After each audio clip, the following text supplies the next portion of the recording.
Hi, and welcome back to my shop. In the last episode, I completed the cabinet doors for my hanging wall cabinet.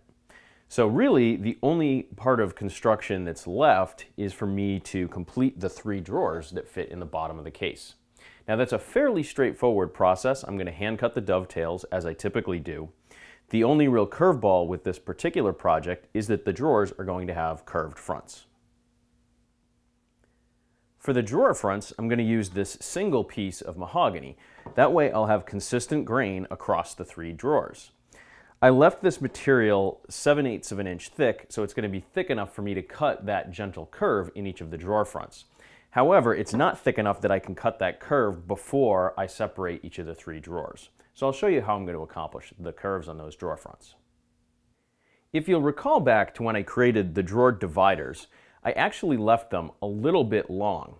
And the reason for that is that I can now plane them down so that they're completely flush with the front of the case. And I'll show you why it's important for me to accomplish that at this stage in the project. Now this is end grain, so I'm going to be using my block plane for this process.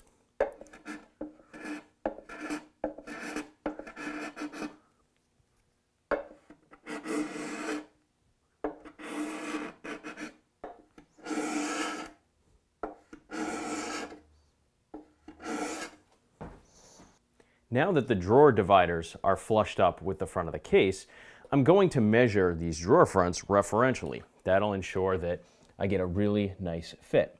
Now the middle drawer is really easy. So I have my board laid out so that roughly the center of the board is in the center of that drawer, and I'm just going to mark the inside edge with my pencil. I then extended those lines up and marked the waist with an X on each of those.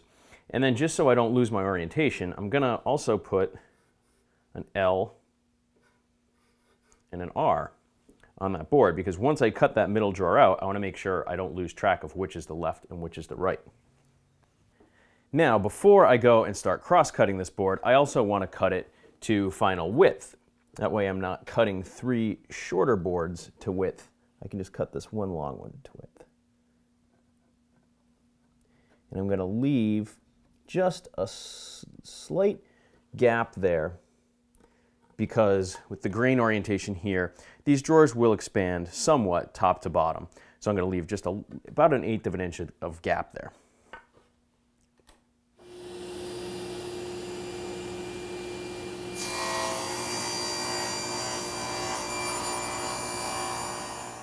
Now I can cross-cut the drawer front to length.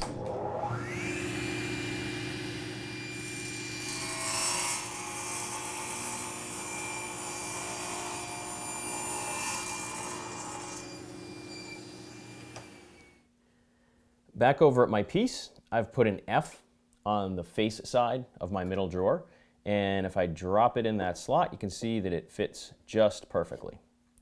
Now where things start to get a little trickier is when I do the side drawers. The middle drawer here has just perfect 90-degree sides on it. But if you look, if I slide one of these side drawer fronts up, that 90-degree angle is going to cause me a problem.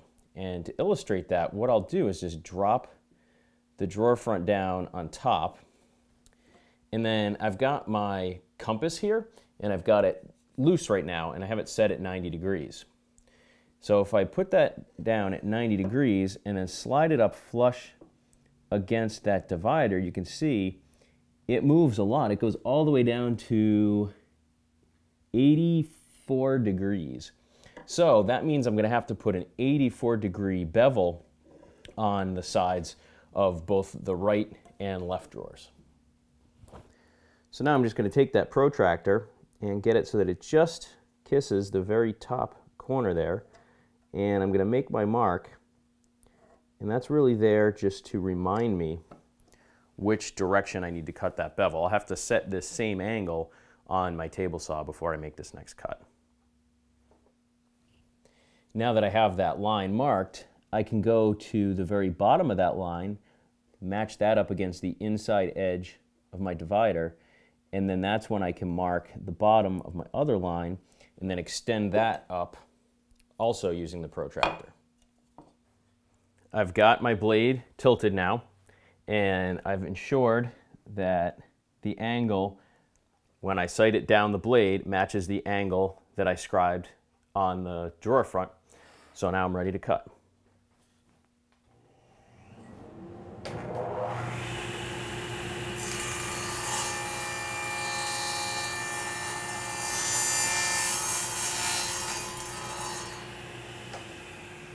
Now, of course, the one thing that I forgot in all of this is that I needed to actually move my miter fence back this way. So the blade actually cut into the miter fence a little bit. That's the reason they make these out of aluminum. But I will probably have to go back and square this off again so that I have a zero clearance once again. You know, every once in a while, I forget to do that when I tilt the blade. Now I just double check my fit, and everything looks perfect. Now all I have to do is repeat the same thing for the left side, and then I'm ready to cut my curve. I now have all of the drawer fronts fit to length and those angles cut, and I've just slid them in so that the center of each drawer is flush with the curve on top. I've done that with each of those 3 drawers. And I can see then exactly where I need to shape that curve so that it matches the case. So at this point, I can just take my pencil and run a thin line right around where that curve meets the top of the drawer. Then I have to figure out how I'm going to cut that curve.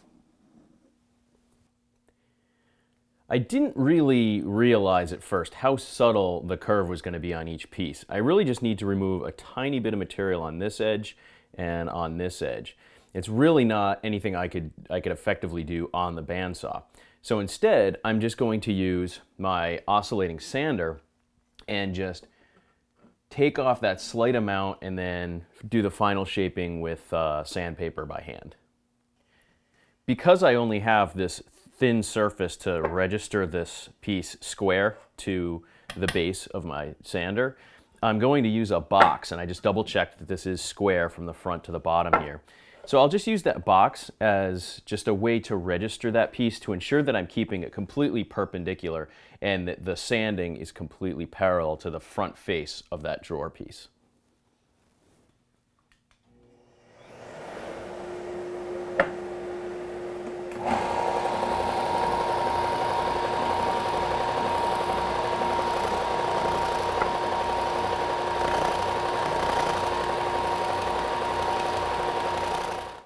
After fine-tuning with a little hand sanding, I can slide all my drawers in, make sure that they all meet that curve. Then you get a good idea of kind of how the bottom row ends up looking with all those curved drawer fronts installed.